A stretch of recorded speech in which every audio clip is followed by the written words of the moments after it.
Hello everyone, this is Parita here and welcome back to my channel. I hope you guys have seen the videos of the other countries that I've visited. The links are given in the description box below, so do check them out. Today I'm going to talk about my immigration in Bali and the flights that I took, the SIM card that I took, and all the other information that you need if you are traveling to Bali. In my case, I was traveling solo. My previous trip was in Cairns, Australia. I'm going to link it up above so you can have a look at it. I got a direct flight from Cairns to Bali for 5 hours. Cost me somewhere around, I don't remember, I'm just going to mention how much was the flight cost from Cairns to Bali. Coming to the immigration process, while I was at the Cairns airport and when I received my boarding pass, that is when I saw that I had to fill in some details on the Indonesian website, and you can do it easily after you have checked in and you are waiting for your flight. You have 2 hours to kill, and filling these details on this website will hardly take some 10 to 15 minutes, and you can easily do it over your phone. Basic details are asked like your name, passport number, flight details, where you are landing, where you will be staying, etc. After I landed in Indonesia, I headed towards the counter. So when I went in July 2022, COVID was a little rampant and we had to show our certification as well. So first stop was showing my COVID certificate along with my passport, and after that I was headed towards the visa counter where I had to pay the visa fees, which is listed here, and you can pay it in these currencies only. They do not take coins, and when they give the money, when there's some balance money left when you pay them, they will be giving it to you in Indonesian rupiah only. So just keep this in mind. After paying the fees and after waiting in the queue, I went on to the immigration queue. These two things were very quick, like I hardly took 5 to 7 minutes to complete both these processes. But the immigration queue, I think I waited somewhere around 45 minutes with a lot of Australians and a lot of people from all around the world. And it took 45 minutes to an hour for my turn to come. And yeah, I was asked to show the proof of visa fees that I made, my boarding pass, my passport, and these 3 things were essential. So keep these handy while you are waiting in the queue. My biometrics were done, and yeah, that's it. My passport was stamped with the visa. There was a sticker stuck on it. After which I went outside the airport, and you will be given a QR code after you fill in those details on the website. So you had to show that QR code while exiting the airport, and you are good to go. I think this is the best and the fastest immigration process I've ever had. Airport itself, I had the option of SIM card, where you can have a look at the deals here. I went ahead with this provider because they were offering better deals than the other telecom operators. One thing that I thought in Indonesia that was better in the SIM card providers in Australia, that they were giving 3 minutes to talk. To Indonesia mein nahi tha, it was only data that they were providing. And even from that SIM card to other SIM card, you had 5 minutes of free time.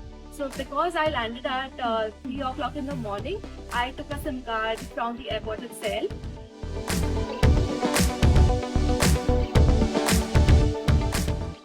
Now coming next to the internal travel in the city.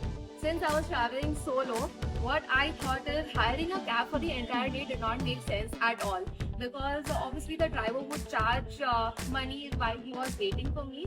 So what I did, at the few city centers where I was confident about that I will definitely get this the touristic spot, and from my hostel to that spot and back, I knew I would get cabs and scooters.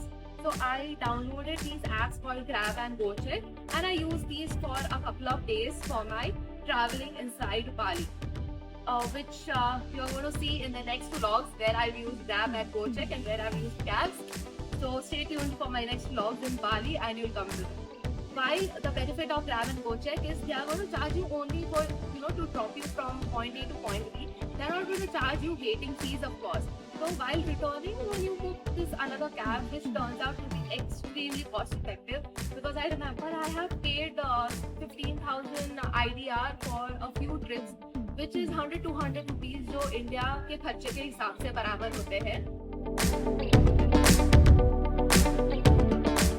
Having a great driver is a must while you are traveling anywhere on this planet, because he can literally make or break your trip. So I have contacts of 2 drivers who are great, and I've had great reviews of them. But just to save some money, I decided not to go ahead with them, and that was my mistake right there. I decided to go ahead with a driver that I had met on near the ferry, Sanur Ferry Point, and he didn't know anything. I was on my Google Maps the entire time, and I was showing the roads and where I wanted to go. So that is a no deal. So those 2 drivers of whom I've had great reviews, I am going to link their details in the description box below. You can connect with them, the group of family or group of friends. You can divide the cost, and it's just 500,000 IDR for entire day. On an average, 500 to 1 million. So which comes up to some, it is very cheap basically.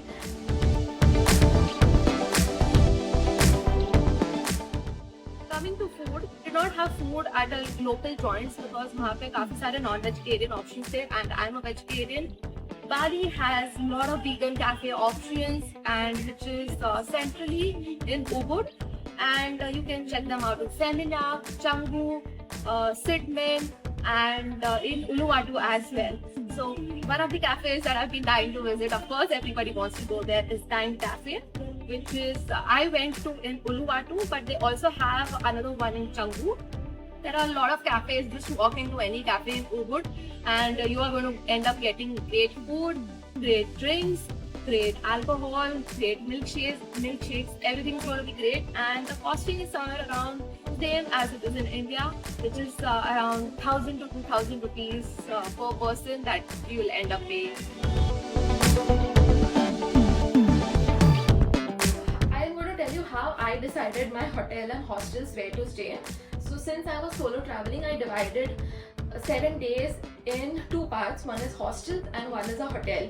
So first 4 days I booked a hostel because I was arriving at 3 in the morning, and I did not want to travel all the way to Ubud at such an odd hour and a solo woman traveling. So I chose a place, a city which is closer to the airport, that is Kuta. So I stayed in a hostel called Puri Rama Kuta for 2 nights, and for the next 2 nights I kept my luggage there while I was 2 days in Nusa Penida with only a backpack. The hostel cost only 500 rupees for a bed, and fortunately I had the entire room to myself. This hostel is not like any other hostel. You have your separate rooms together. There are no bunk beds. But there was a dead cockroach, and the bathroom was so. I moved, that's why, to a hotel after my trip from Nusa Penida, and it was in Ubud city center, from where I had to go to a lot of places like waterfalls, temples, and roam in the city center, shopping. So I stayed in a hotel called Sense and Spa, and which was around 3,000 rupees per night. Little splurging. The rooms were fabulous. It was a 4-star hotel, and it was definitely more. I definitely received more things from the hotel than I had paid for. The breakfast was included, and it was fabulous. You could dine in as well, so which I did for a night or 2. Here is my 7 days itinerary of Bali and Nusa Penida. Everything that you need to know about how I planned my day trips, how much money did it cost, and how did I manage my commute, how did I find these beautiful places. All the links are in my description box below. Definitely remember and check all of these out, because you will not find this information anywhere else. Indonesia Indonesia is something similar to India when it comes to currencies and money exchange and card payments. Most of the cafes will accept cards. So if you're carrying any kind of international card which does not charge forex on it or any kind of markup fees, you can definitely use your card. Then most of the places say entrances or guides, you will have to give cash, or cabs, Grab, GoCheck. Grab, GoCheck, you can have your card in the app itself and you can make the payment by card. But I made it through cash. Towards the end of the 7th day, I fell short of money because some places I took cabs and some days I took cabs and some days I took Grab and GoCheck. So when I took cabs, the cost was a little expensive. On the last day when I ran out of money, you always need to have backup USD with you because that is going to save your ass. I went to a local place to exchange money and I got a decent rate. Whatever dollar rate was there, I think uske aaspaas hi kuch they converted the USD to Indonesian rupiah and gave it back to me. So carry enough cash and carry converted cash of Indonesian rupiah while you are in India. Do it from a local place because matlab INR to Indonesian rupiah, do it from India and then go to Indonesia. Because sometimes what usually people do is two things not to do at all is, one is exchanging currency at the airport because they are a rip-off and it's literally loot.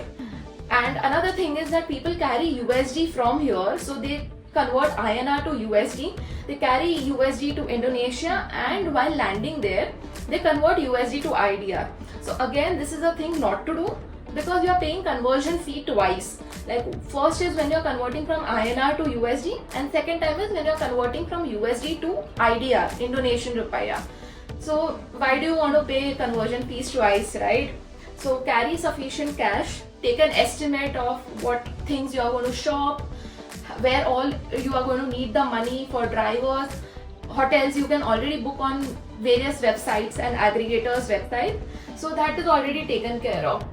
Make an Excel of the expenses, accordingly carry cash, carry USD for contingencies, something that happened with me, and cards are obviously there.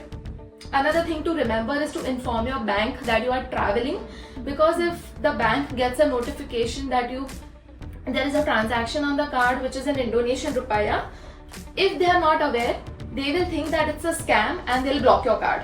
So this is also very important tip that you need to remember. There are also various cards these days like Neo, Fee, etc. which do not charge any markup, no transaction fees. Whatever rate is there of that day, they will just take that fee and no other nonsensical fees. So these kind of debit cards will also help make your travels much easier. I hope you guys have found this video informative and share this with your friends and family.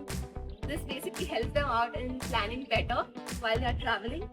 And I'm going to be traveling to a lot of countries very soon, so just hit the subscribe button to get more information and the mistakes to avoid while you are traveling.